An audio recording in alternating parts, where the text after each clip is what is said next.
মৌতের আগের অবস্থা, মানুষের যখন মালাকুল মৌত আপনার সামনে আমার সামনে যখন এসে যাবে, তখন আমরা মালাকুল মৌতকে দেখতে পাবো।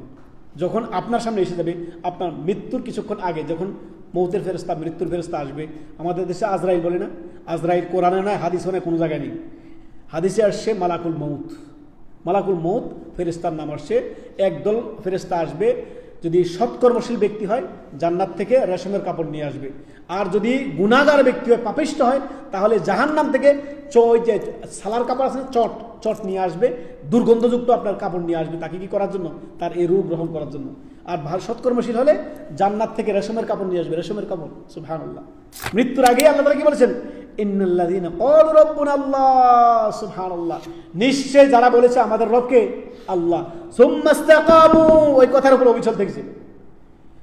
তারা বলেছে আমাদের রব আল্লাহ, আল্লাহর সাথে শিরক করা যাবে না, বিদআত করা যাবে না, সীমা লঙ্ঘন করা যাবে না, পাপ করা যাবে না, গুনাহ করা যাবে না, অন্যায় করা যাবে না, জুলুম করা যাবে না, কোনো অন্যায় করা যাবে না। যারা বলেছে আমাদের রব আল্লাহ, নিশ্চয়ই ইন্নাল্লাযীনা ক্বালু রাব্বুনা আল্লাহ সুম্মা ইসতাকামু, এই কথার উপর ইস্তেকামত, স্থির থেকেছে। নিজের জীবনে পাপ গুনাহ দিয়ে, সীমা লঙ্ঘন দিয়ে জীবনকে কি করে নাই?